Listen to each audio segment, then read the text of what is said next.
Bonjour, bienvenue pour cette 24e capsule d'écologie intégrale.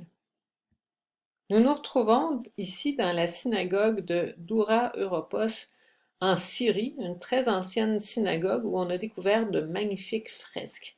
Celle-ci représente bien entendu Moïse bébé qui est découvert par la fille de Pharaon et on se souvient que c'est la grande sœur de Moïse qui l'avait apporté dans une corbeille et qui l'avait déposé caché entre les roseaux sur le bord du Nil. On sait l'importance que le Nil a eu et a encore pour l'Égypte. C'est une source de fécondité. Quand il y avait les crues, ça déposait des riches nutriments qui permettaient d'assurer l'agriculture, donc la vie de ce pays-là. Avec les grands barrages qui ont été construits, c'est un petit peu différent aujourd'hui, mais tout de même, ça demeure un fleuve important. Tout ceci pour présenter le thème d'aujourd'hui, qui est la question des milieux humides. Le 2 février dernier, c'était la Journée mondiale des zones humides. L'Assemblée nationale a même pris la peine de souligner cet événement-là. Alors même si c'est avec un petit peu de retard, je pense que ça vaut quand même la peine de parler de tout ça parce que les écosystèmes humides demeurent extrêmement importants et malheureusement, ils sont encore trop souvent menacés. Mais pourquoi cette journée?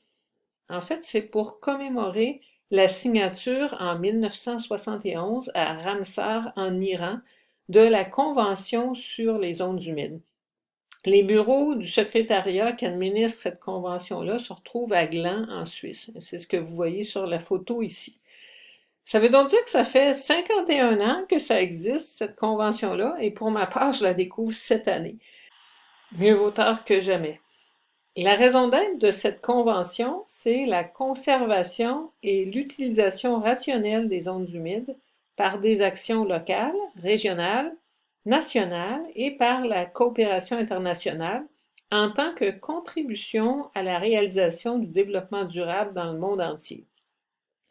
Notre pays, le Canada, a signé cette convention-là en 1981 et en 2020, on comptait dans notre pays 37 zones humides d'importance internationale.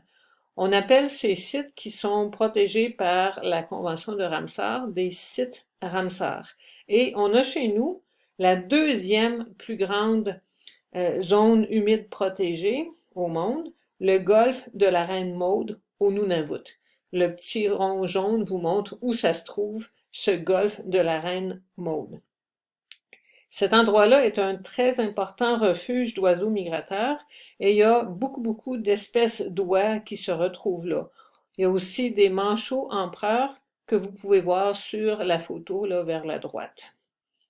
Au Québec aussi, on a des sites Ramsar comme à Cap-Tourmente, au lac Saint-François, au lac Saint-Pierre et à la baie de l'Île Verte.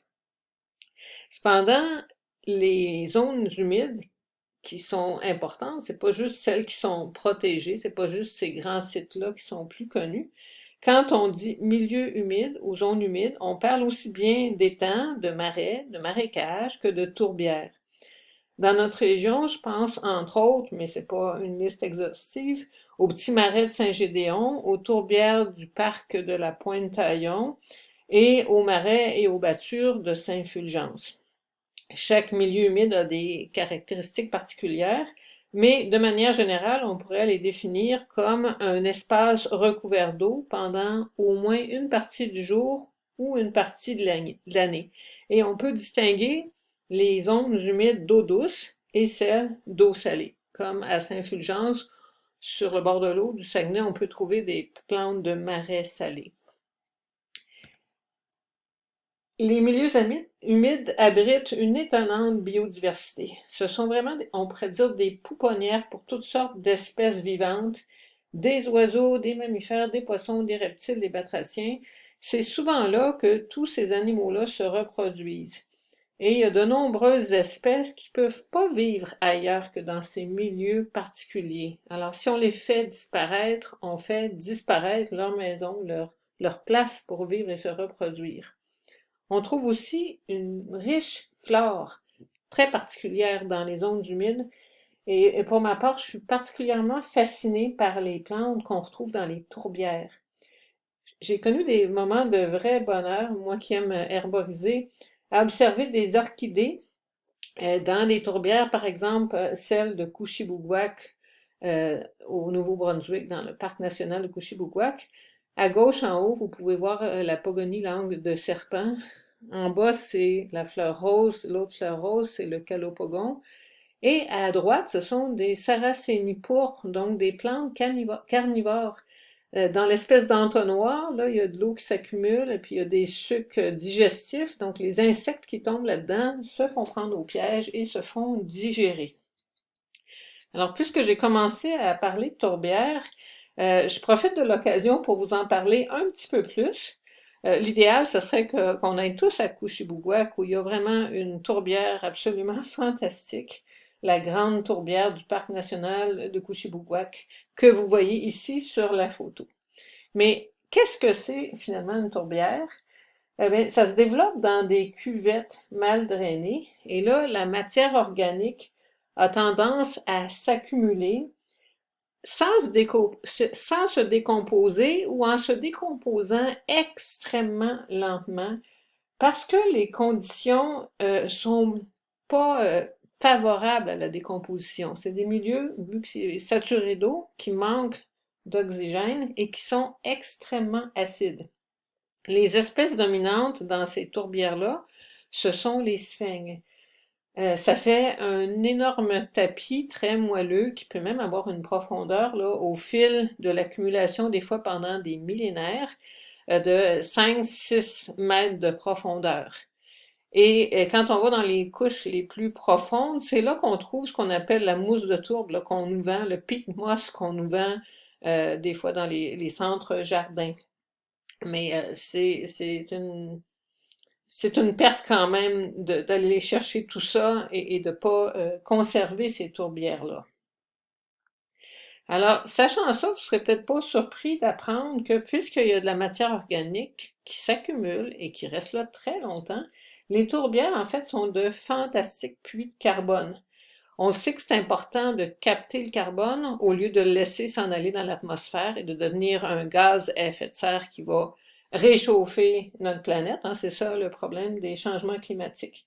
Alors, il y a des chercheurs un peu partout qui se penchent sur la question des tourbières, entre autres une équipe du département de géographie de l'UQAM et du Centre de recherche sur la dynamique du système Terre, le groupe Géotope, qui a étudié comment le carbone était absorbé sur une période de 200 ans dans un site en particulier en Abitibi, où il y a une forêt d'épinettes qui pousse sur une très épaisse couche de tourbe. Je vous passe la méthodologie, mais ils ont constaté avec étonnement que c'est la tourbe qui avait absorbé beaucoup plus de carbone que les arbres eux-mêmes pendant cette période de croissance de 200 ans. 5 fois plus de carbone euh, absorbé, fixé dans la tourbe que dans les arbres. Alors, on a tout intérêt à préserver les tourbières qu'on a chez nous. Dans 2 semaines, bon, on va continuer cette réflexion-là là, sur les milieux humides et on se penchera entre autres sur les mesures adoptées au Québec pour mieux les protéger. Mais la semaine prochaine, on va faire une petite parenthèse pour parler du thème du carême qui approche bientôt.